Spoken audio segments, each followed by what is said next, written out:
Okay, so are we ready to get down to work? I want you to turn to the page in your manual that talks about the focus, notice, awareness circle. Okay, so turn to that now. If you haven't, just maybe hit pause and go to that spot. Then come back and we'll begin. Okay, so the page that has your focus, notice, awareness circle, it has some diagrams or maps, remember our geometrics, that look something like this, okay? So there's a circle like this. Right? There's another one like this. There's one in the center, like this.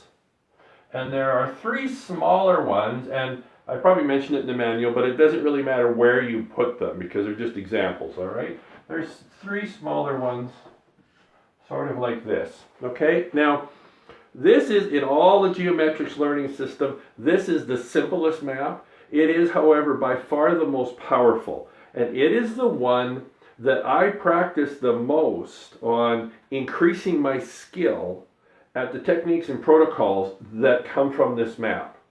Okay, so I'm going to label the map and you can do the same in your workbook, all right? So what we're going to do is we're going to label this circle here. We're going to call it awareness. And if you could put it on the inside, so awareness, okay? So this circle is awareness, all right? I want you to take this circle here, and I'm just going to label it. You can write the word out if you wish. I'm going to label it PM, okay? And I'll tell you what that is in a second, all right? Now, I'm going to take one of these three here. It doesn't matter which one because they're all the same, so choose one. I'm going to choose this one, and I'm going to label this one notice, okay? And I haven't forgot about this one. We'll get to it in a second, all right? So in the manual, I talk about the coffee shop of your awareness. So this is the coffee shop of our awareness. So you and I are going for coffee, okay? And we're going for coffee, and we go to this coffee shop, but this is a fancy coffee shop because this coffee shop has a maitre d', okay? So we go to this coffee shop, and you know how sometimes in, maybe not coffee shops so much, but in restaurants, they actually have a map showing all the different tables? Well, this is a map of our coffee shop. And all these guys are tables, okay? Now, as I said, there are more tables in these. I just use these three just as examples, okay? So we go to the coffee shop. This is the map. And the maitre d' seats us at this table right here, okay? And we happen to notice that they've labeled this table PM, but whatever, right? Whatever. So they seat us at this table. Now, the coffee shop is full. And you know how when it's full and everybody's talking and laughing and joking and things like this, how it sort of blends into that buzz or the white noise, like the buzz of the restaurant, okay? All right, so I am focused on our conversation, right? Because we're seated at this table, right? I'm focused on our conversation, and I'm aware of the buzz or all the activity that's going on in the restaurant. But remember, the only piece that's clear is the conversation that we're having, right? All this other really just sort of blends into that background noise or the buzz of the restaurant.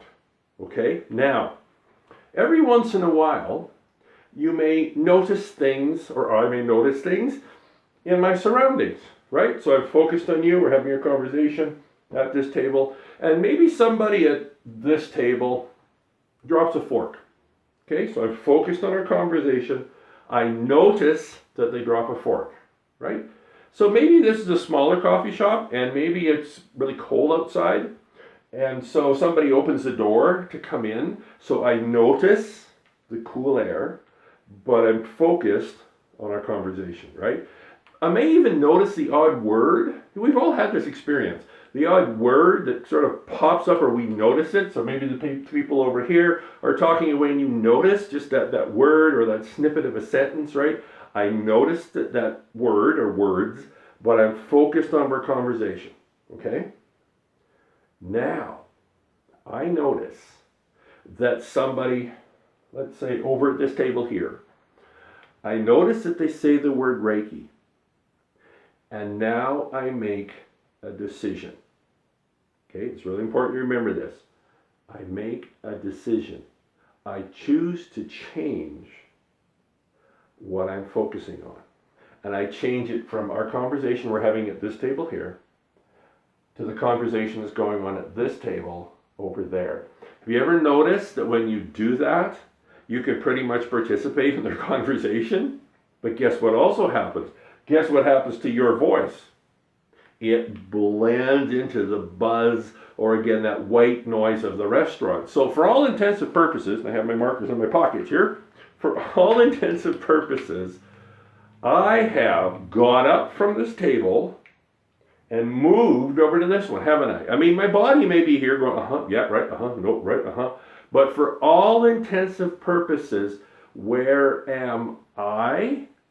I am at this other table. So now we're going to label this other circle. I call this circle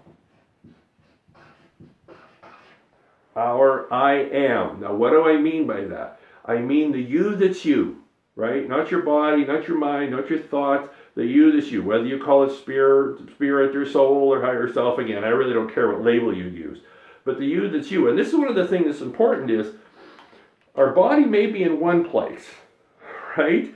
But we, our soul, our spirit, our I am, I like to call it, we can often be in many, many different places. And this is one of the profound truths in this map, is our body may be in one place, but the essence of who we really are, can be in many, many, many different places. So you might have guessed this already, or if you read ahead, this table here that we're seated at, that I've labeled as PM, that stands for what?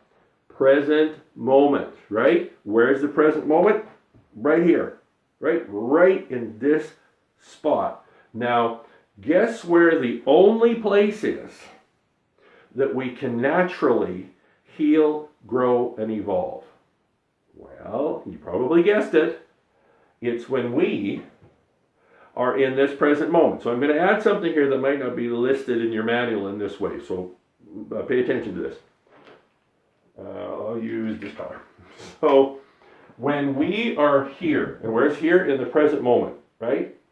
When we are here, without doing anything, without doing anything else, if we just stay in this present moment, we'll begin to heal. If we do nothing else than staying in this present moment, we will naturally begin to heal. Now, you may go, okay, so why am I not healed yet, right? See, this is the thing. Our bodies may be here, but so often our soul or our spirit isn't. And it's usually in one of two places. It's usually either reliving the past, or I like to call it pre-living the future. So we're either in the present moment, right?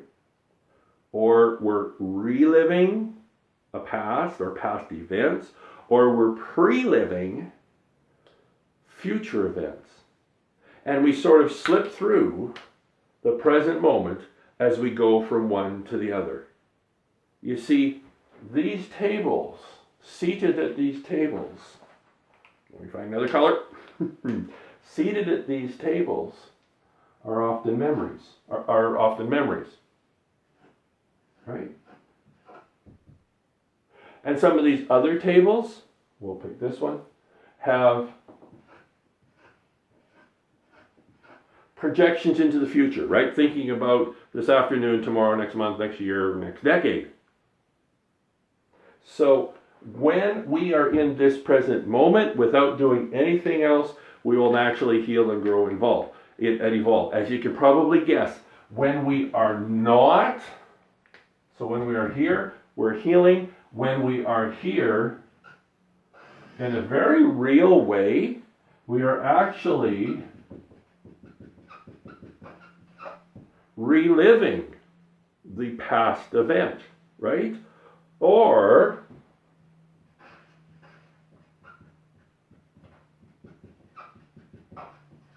pre-living a future event. And we've all done this. Have you ever lost 10 miles of highway? Have you ever suddenly noticed and you go, whoa, where's the last 10 minutes gone? Or where's the last hour gone? You're watching a TV show or something like that, and all of a sudden you go, what happened to the last 10 minutes? Where am I at, right? We do this all the time. And I'm not saying that's a bad thing. For me, where it causes us issues is there's a lot of people that for a long time have spent very little time in this present moment. Now, you may look at this and go, well, yeah, okay, well, whatever. But I tell you, this is profoundly powerful. If you want to initiate healing within you, especially if you want it to be substantial and long-lasting, the first thing you got to do is get to the place that serves it, right? If you've got a glass of water that you poured out of the tap and it's not cold enough, so you want to make it colder, well, what are you going to do? Well, you could put some ice cubes in it, and that would work, right? But of course, if you still just leave it on the kitchen counter, it'll be cold for a while, but then the ice will melt and it'll go right back to room temperature, right? If you want to make it cold and have it stay cold, you go put it in the fridge and leave it there, don't you?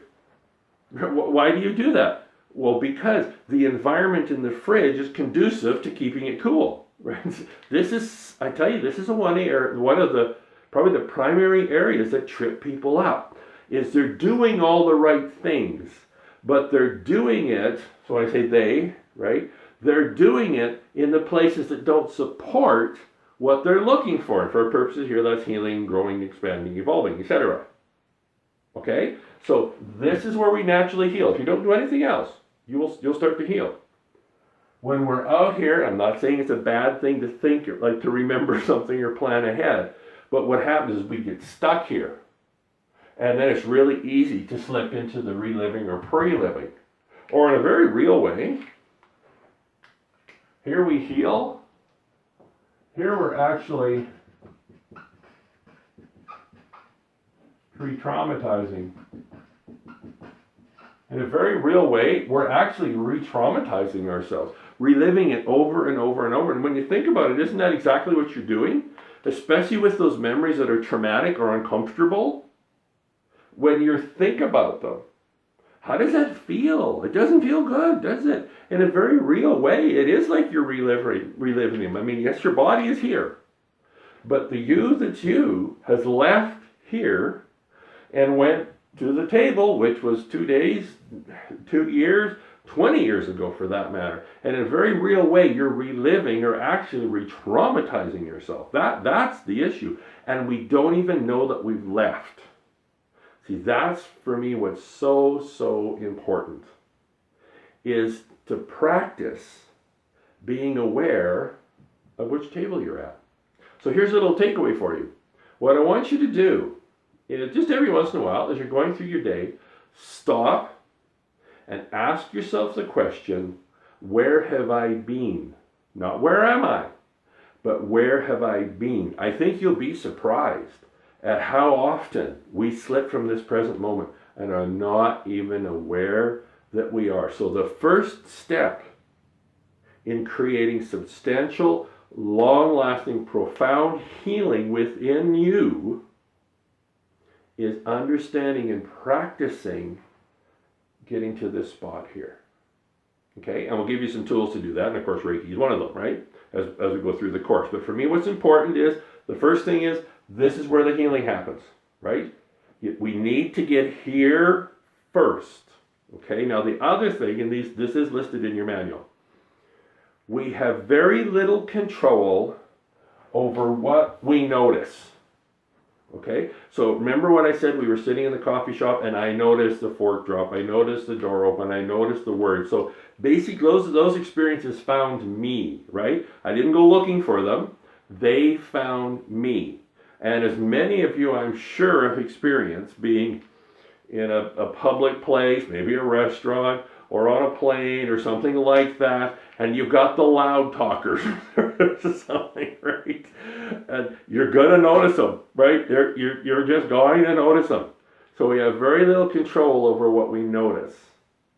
We have total control over what we choose to focus on, right? So remember, I said we were sitting at this table. I noticed somebody over here said Reiki, right? So I noticed, it found me. Then I made a choice to change what I was focusing on, right? I was focusing on this one. Then I moved over and focused on this one. Okay? Now, why is this important? And you'll see it in the second step, or the second principle, I believe I call it. Whatever we focus on gets bigger, right? I changed my focus from here to here, and remember what I said, you've experienced this. Even though those people weren't speaking any louder, the restaurant didn't empty out, I can pretty much participate in what they're saying, can't I? So the role that their conversation plays in my present moment experience is bigger, isn't it? And then, of course, what we don't focus on gets smaller. Again, the same example, right? Their voices got essentially bigger. Guess what happened to your voice? It got smaller. So now here's what happens. All right, and this is a truth that comes out of this, and this isn't listed in your manual clearly, so you might want to write this down somewhere. Have you ever noticed how much time we spend focusing on the problem? Think about it. In our society today, how much time do we spend in resources focusing on the problem? And a person will say, well, but we have to, because we need to fix the problem. Right? We introduce a solution. In order to introduce a solution, we got to know the problem so we can fix the problem and get to where we want to be. So many people are looking for healing, either physical or emotional, fill in the blanks, and they think the only way they can get there is by understanding, resolving, investigating, fixing the problem. But here's the issue.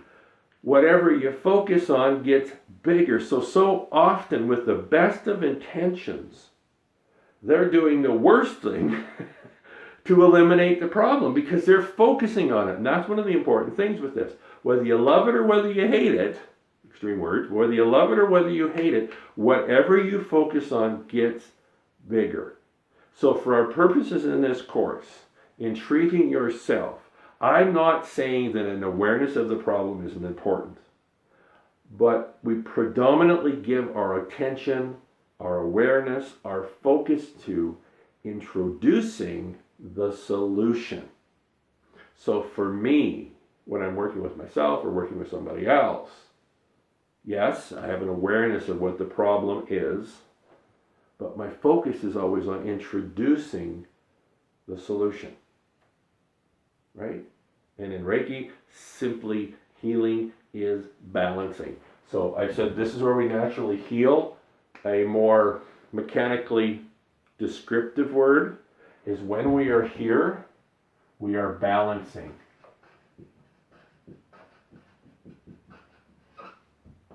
See, in Reiki, a balanced system, right, is a healing system. Second truth, you might want to jot this down too. Why does this make all the difference in the world? And why, if we can just stay here, will we naturally heal or balance?